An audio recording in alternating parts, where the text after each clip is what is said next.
Hi, I'm Ken Kessler, and welcome to the Sounds of Christmas podcast. If you're new to this podcast, I want to start by saying thanks for joining us. If you're not new, welcome back. Either way, I'm glad you're here. Now, to avoid any confusion, I want to start off by saying there won't be any music played here. This is a place for conversation. I'll talk about Christmas music and some related topics, sometimes by myself and sometimes with guests. If you're looking for music, just go to soundsofchristmas.com and click on the tree or the player on the front page or on the Listen Now page. We play the best variety of Christmas music all year long. Well, except in October, when we play the best variety of Halloween music. Since we're now closer to Christmas 2023 than we are Christmas 2022, this episode serves as the first of season 3 of the Sounds of Christmas podcast. It's nearly July as I'm recording this, and for many Christmas podcasters and Christmas peeps in general, that means Christmas in July. Last year, I hosted what I called a podcast palooza for Christmas in July, inviting on lots of other Christmas podcasters to talk about their podcasts and share their love for the season. And you can go back on our podcast page and check those out. And if you haven't done so already, I encourage you to check out all of their podcasts, especially if you love Christmas. And you probably do, since you're listening to this podcast. But this year, I wanted to do something a little different, something with the Sounds of Christmas station, something I haven't ever done, not since I launched the Sounds of Christmas back in 2007. Starting on July 1st, I'll be giving you the Sounds of Christmas from A to Z, playing almost every song in our library in alphabetical order. That is by song title, not by artist.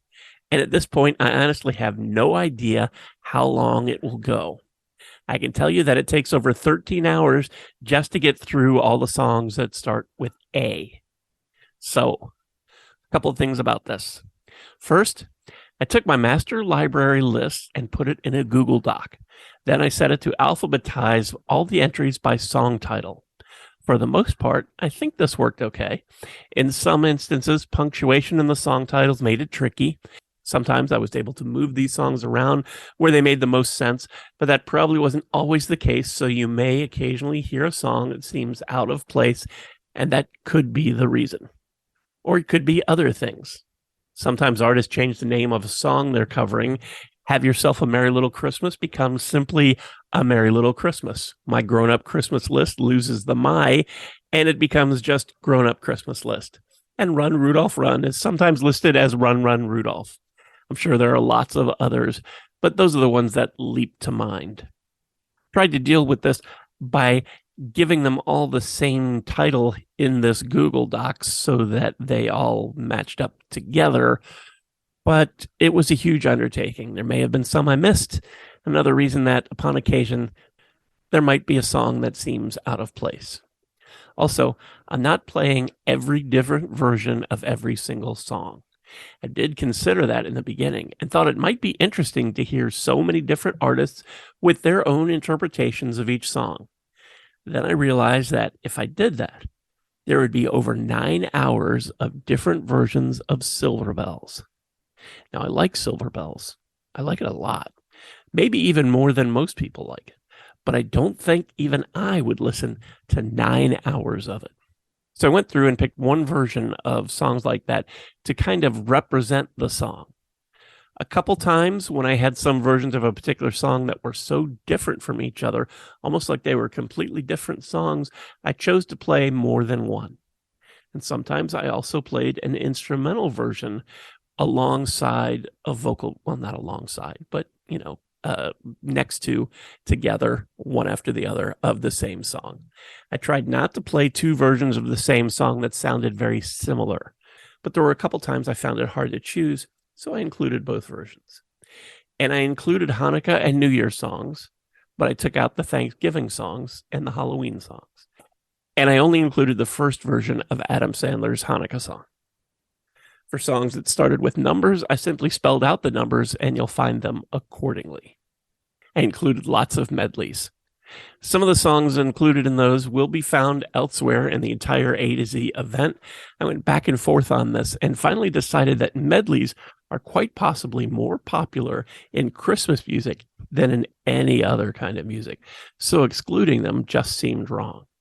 during the season, it's hard to program a lot of medleys in because there are so many versions of other songs that include one or more songs from the medley. So it's tricky to do that.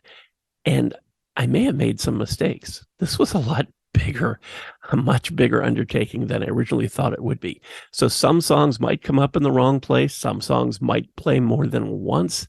Some might not show up at all. And none of that is on purpose. It's just human error, my mistakes. My apologies if there is a song you want to hear and somehow it doesn't show up, or at least it doesn't show up where it should. I also get you may not agree with the choices that I make as far as which version of a particular song gets played. In most cases, I pick the more obvious choice, but a couple times I shook things up a little to pick something you might not expect. I know this isn't for everybody. When some people listen to Christmas music, they want Bing's White Christmas. They want Nat King Cole and Elvis. For others, they want Mariah Carey and Kelly Clarkson. And while all of those artists do appear more than once, actually, in the Sounds of Christmas from A to Z, it'll take a while to get to Bing Crosby's White Christmas. And if you miss Mariah's All I Want for Christmas Is You on that first day, you won't get to hear it again until we get back to regular programming. But if you love Christmas music, all kinds of Christmas music, you'll get a real taste of what I mean when I say the Sounds of Christmas plays the best variety of Christmas music. You'll hear lots of songs you may never have heard before, and you'll hear lots of artists that you may have never heard before either. But I think you're going to like it. At least I hope you do. I'll probably send some periodic updates through social media to let you know where we are as the month of July rolls on, and possibly as the month of August rolls on, depending on how long this takes. Set to kick this off July 1st with Faith Hill's A Baby Changes Everything, and then keep on going until at some point we get to Zuzu's Petals by the group Lunch at Allen's. If it only takes a couple weeks, I might repeat it. I have a feeling, though, that it's going to take a lot longer than that. But since I'm still programming, I really don't know, and I guess we'll find out together. Anyway, despite all the caveats and possible mistakes, I hope the whole thing is fun and that if you do tune in, you like what you hear. Thanks so much for listening and for continuing to support the Sounds of Christmas station and podcast. I told you how to listen to the station, and you're already listening to the podcast, so my work here is just about done. All of our episodes are available on the Sounds of Christmas website. Just click the podcast tab. We also have a Linktree page so you can find us on your favorite streaming site, and that link is below in the show notes. You can find most, if not all, of the sites that have our podcast at the Linktree page. Then you can subscribe, and you'll never miss another episode. If you have comments or suggestions on this episode, previous episodes, the Sounds of Christmas station, or the Sounds of Halloween, feel free to reach out to me on social media or through the website. Thanks again, and may you always believe in Santa Claus.